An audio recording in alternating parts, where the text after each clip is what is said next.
Okay, the 11.1 PTR has been amazing so far. Class redesigns and updates with tons of new theory crafts, a brand new dungeon, a new season of Mythic Plus with a new dungeon rotation and a new meta. Today we're going to be talking about the strongest DPS specs so far in the War Within 11.1 PTR. We're going to talk about why they're dominating, what makes them so great, and some of the biggest changes heading into the new season. But before we do, a quick word from our sponsor. War Thunder, easily one of the most comprehensive vehicle combat games ever made. It's available now for free on PC, consoles, and even on mobile. You got planes, ships, tanks, helicopters, and not to mention over 2,500 different vehicles from 10 major nations spanning over 100 years of history. War Thunder starts to really look impressive, especially when you crank it, all the way up to 4K. You got those noise-canceling headphones on. It becomes a really immersive experience that truly feels like you're in the action head-on. In War Thunder, all the vehicles are modeled down to the smallest details, and it's what makes these machines look so damn real. But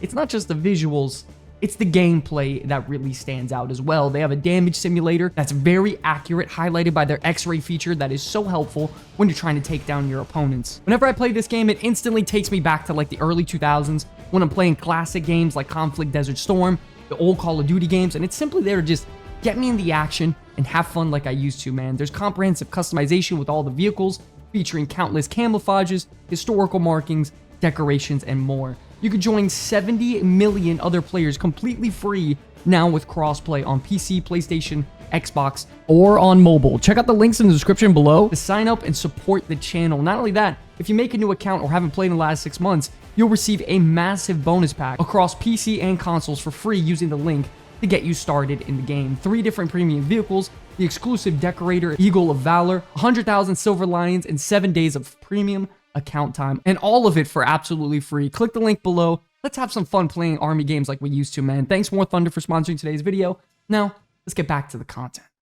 Right off the bat, with one of the biggest surprises of the PTR, we actually have the Destruction Warlock. Now, you have to understand, the only change coming to Warlock so far is very minor. A couple talent updates, nothing too serious. But as usual, the later you get into an expansion, the better Warlock starts to scale. I think a lot of Warlock players out there were hoping for some talent updates across the board, but when it comes to Destruction Warlock, what you see is pretty much what you get. You're using Cataclysm on cooldown to spread your Wither. You're using Channel Demon Fire on cooldown to increase the duration of Wither, generate some soul shards, and then you just go into your AoE rotation. You toss out those Rain of Fires. Occasionally, you get some free procs here or there, and you summon your big demon to cast Chaos Bolts. And generally, the rotation is very nice, and it's very straightforward. One thing I particularly love about Destruction Warlock is that even if you're in a Mythic Plus type build, your single target damage doesn't suffer too greatly. So they don't really have too many weaknesses in their kit if you're in there and you know what you're doing. I also love that they can generate a lot of soul shards by using Havoc. You target another enemy, you double dip on the generation by using Conflagrate and stuff, and they can do a lot of their damage while being mobile. The biggest benefit has to be that Rain of Fire is uncapped AoE,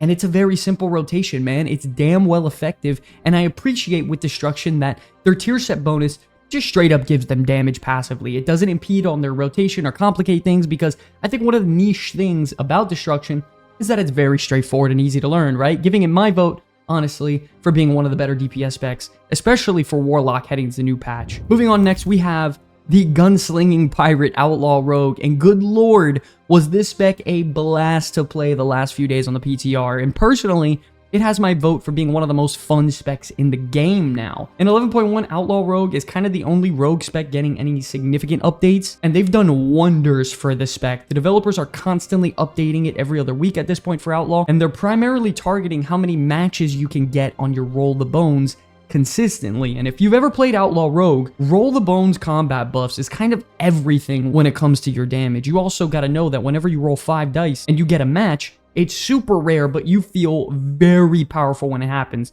The problem was that you were way too reliant on good rolls, and you would rarely get anything significant. So at this point in 11.1, I'm running dungeons, and it feels like 80% of the time I had 4 or 5 matches on my dice, and I felt very powerful the entire time. The rotation felt very fast because I had all of my buffs going. I was generating and spending combo points very quickly to lower all my cooldowns. I was constantly going in and out of stealth with Vanish for my crack shot windows. You're flying around with your grappling hooks. You have a ton of mobility. I mean, holy shit. In 11.1, this is the most fun iteration of Outlaw I have ever played by far. They supplemented Outlaw Rogue's biggest weaknesses being tied to RNG, and they literally just made it to where the deck is always stacked with you.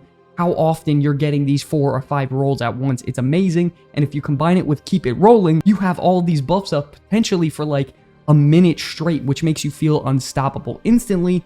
Outlaw Rogue became a contender for one of the best DPS classes in 11.1, and if you've ever had any interest in at least trying the spec, now would be the time. Alright, now I'm sure you all have guessed it, at least one spec of mage had to be on the list. Well, surprisingly, it's going to be Fire Mage in my opinion. Fire and Frost Mage are relatively close, but man, Fire is really starting to pick up as it's getting its hands on more stats and progressing through the expansion. Now, Blizzard has been trying to reduce the amount of cast and procs this spec is getting heading into the new patch, but I'm going to be honest, it really feels pretty much the same as before. The only difference now is that they're actually getting some damage increases on key abilities and procs like Pyroblast, Flame Strike, Phoenix Flames, and a couple other key abilities. One of my favorite parts about Fire this season is the integration of their tier set bonus, giving them some decent cooldown reduction on combustion so they can try and have their main damage source more consistently. Everybody knows that a Fire Mage without combustion hits like a wet noodle, but they're increasing the rate at which you get into combustion while also increasing the damage by a flat amount once you enter it. So yeah, I would say that's a pretty damn big recipe for success right now. The rotation hasn't really changed. You're constantly tossing out those instant casts to get the guaranteed crits, you get your hot streak procs, and then when you get knocked out of combustion, you use your Sun King's Blessing to get a nice little window of burst, get you back into combustion, and you're good to go. Generally, it's a really nice gameplay loop, but I do think the skill expression is definitely going to show if you do not know what you're doing on Fire Mage. It's definitely one of those classes that takes time to learn and has a high ceiling. Not only that, Fire Mage typically excels in higher end keys when they team up with some solid players. You get some really nice pulls of like 10 to 12 mobs at a time, and you can just fully go about your rotation, get things going. The damage will be ridiculous. All in all though, Mage is dominating right now as it is, except for maybe Arcane. It's very fast paced. You have instant cast spells all over the place with Fire. You're very mobile. It just definitely isn't a spec you should be playing in lower keys. I love Fire Mage though. Fantastic utility, amazing defensives, explosive burst. I mean, what more do you need? Next up, we probably have the biggest surprise on the list. We have the Beast Mastery Hunter. If you would have asked me a month ago if Beast Mastery Hunter is going to be dominating in AoE in 11.1, I'd probably be laughing in your face. Beast Mastery has gotten loads of updates heading into the new patch, with most of these changes being centered around increasing their AoE damage substantially. And I'm going to be honest, they nailed it. Actually, I think they nailed it too much because this shit looks absolutely broken. Not only that, Pack Leader got completely redesigned. It helps out Beast Mastery a good amount. Beast Mastery is absolutely back. They got new talents. They got Dire Cleave, where your Dire Beast can gain Beast Cleave. You got Poison Barbs, where your Barb Shot can explode. You spread Serpent Sting to enemies. You got Barrage being buffed. They got a new talent called Thundering Hooves that your pets can do some stomp and AoE stuff. I mean, listen, I've been playing PTR the last week or so, and it feels impossible to keep up with a Beast Mastery Hunter in AoE if they're in my group. Not only that, the rotation is brain dead easy. You're just keeping up your Barb Shot, your Thrill of the Hunt buffs as much as you can. You're pretty much just using Kill Command on cooldown. You use your Dire Beast in multi-shot. You get your Beast Cleave going. I always tell new players or players that want something simple, if you want a class that's fun, straightforward, and effective, Beast Mastery is the way to go. I mean, literally, if you mouse over their damage profile in this patch, the entire thing in AoE is just Kill Cleave, Beast Cleave. You combine all this with the new and improved Barrage and Explosive Shot. A 5-year-old can deal crazy damage right now on a Hunter. I love the spec heading into 11.1. It's been a while since Beast Mastery has dominated like this. I'm very excited to see how it pans out. Okay, next up, we of course got to talk about one of the best specs in the game, the Elemental Shaman. Now after dominating a good amount of Season 1, I'm going to be honest, they look very strong heading into new season. Heading into new patch, Elemental really isn't getting many changes. They did lose Ancestral Guidance, which does suck, and Deeply Rooted Elements got a little bit of a rework to make it proc more. Not only that, Primordial Wave deals a chunk of damage to enemies afflicted by Flame Shock, so really nothing too crazy. Something I do love about Elemental Shaman and Shaman in general is that when you activate Ascendance, you feel very powerful now. You got all your spells getting duplicated. You're getting tons of elemental overloads, which means you're generating a ton of Maelstrom, and you can keep spending it on heavy hitting abilities like Earthquake and AoE and Elemental Blast for single target. And then of course, those are getting duplicated because you're in Ascendance. I mean, Ascendance has to be one of my favorite offensive cooldowns in the game because of how impactful it actually is. I think the damage is still going to be there for Elemental Shaman in the new patch,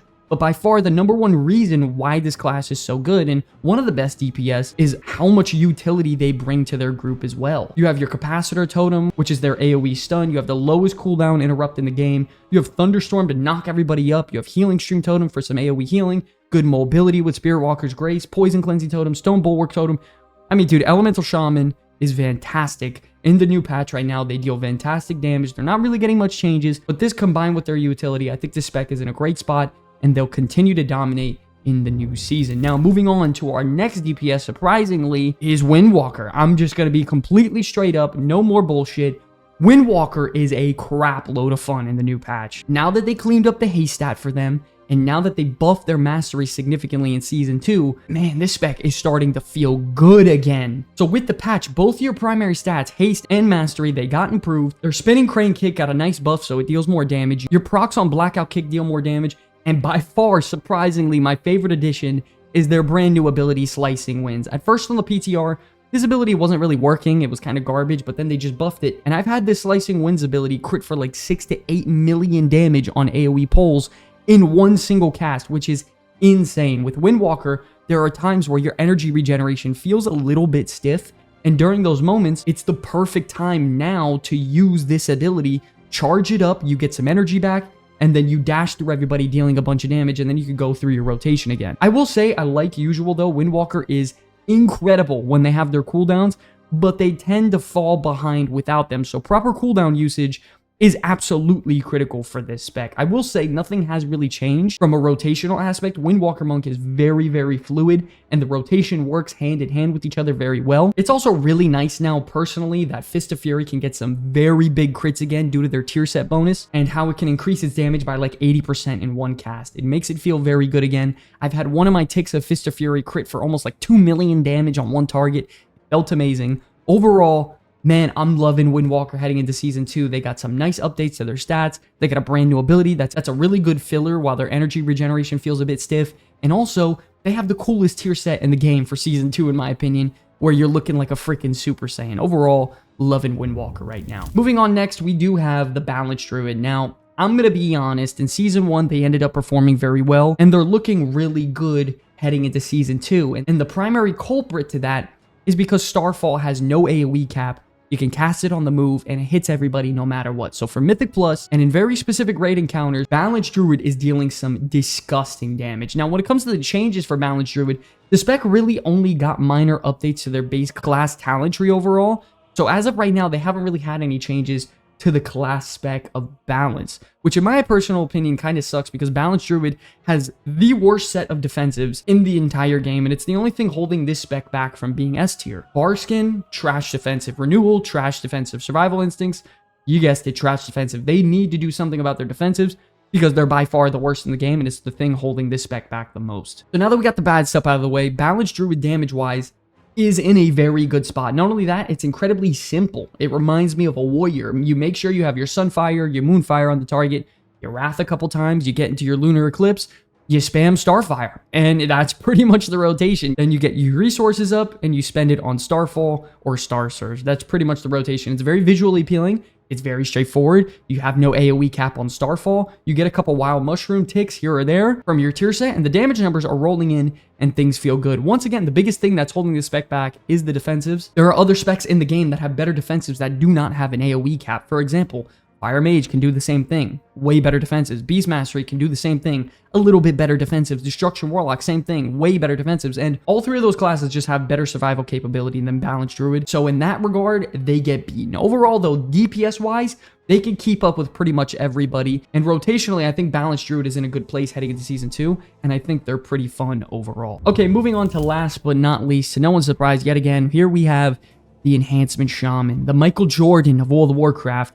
This class dominated all of Season 1, and it's looking to do so again, believe it or not, in Season 2. This spec got some nice little additions coming to Season 2. They got some fantastic talent tree changes to where things are a lot more streamlined. Both of their hero talent trees are getting buffed. They got Voltaic Blaze. It's getting an increase in proc rate, so that's more AoE damage. And generally, Enhancement is just getting slightly improved from last season, which is crazy to think about. My favorite part, though, about Enhancement, bar none heading into Season 2, is their tier set bonus that makes Crash Lightning deal nuclear damage. And yes, you heard that correctly, Crash Lightning dealing phenomenal damage. Your tier set builds up these stacks, and if you use Crash Lightning at 10 stacks, you can hit each individual target in front of you with Crash Lightning for like 3 to 4 million damage each, and it is insane. The rotation for enhancement is super engaging, it's fast-paced, and honestly, it reminds me a lot of Fire Mage in a way for a melee DPS class. They have 2 hero talent trees that are viable. They have Totemic and Stormbringer. Both of them are getting buffed. They have a very wide variety of gameplay styles, so you can always mix things up. And everything in this spec feels very solid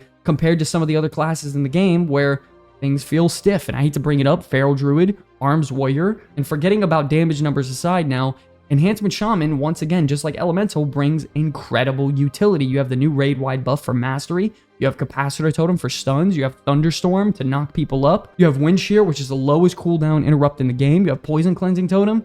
I mean, dude, they have so many things at their disposal. At this point, you name it, the Enhancement Shaman has it, and it's very, very clear winner and easily one of the best DPS specs in the game on the PTR right now heading into Season 2. But yes, ladies and gentlemen, that is going to wrap up our list. Right now, it's a very tight race, man. There's a lot of classes that could have made this list. Retribution Paladin, Unholy Death Knight, Frost Mage. I was really trying to fit them in somewhere, but it just became too difficult. But anything can happen heading into the final lap. Season 2 is just around the corner, and I hope you guys got some good information, a good idea on who's doing really well so far in the PTR. One last note we wanted to make. If you're looking for a guild or people to progress through Mythic Plus with or raid with next season, the Comeback Kids are recruiting, and any and all players are welcome to come on down, play with us. We're looking to fill out some new members for the raid. Oh my god, we fucking did it. Oh my god, let's fucking go, bro. Let's fucking go. That's how that shit gets done. If you're on the Horde, you can simply just go to the guild tab and search up the Comeback Kids, and we should pop up. Make sure you do have the guild size on any so you can actually see us. Either way though, if it doesn't work, you just use the Discord link in the comment section below. Hop in there and verify, get yourself in, and then we can get you invited by you posting your name and server under the guild invite tab. Also want to shout out War Thunder again for sponsoring today's video. Make sure to check out War Thunder now for free on PC, PlayStation, Xbox, or mobile, and use my link in the pinned comment below to register. Those of you who are new or haven't played in 6 months, you'll also receive a massive bonus pack across PC and consoles, including multiple premium vehicles, in-game currency, and more. Anyways, I'll see you guys in the next one.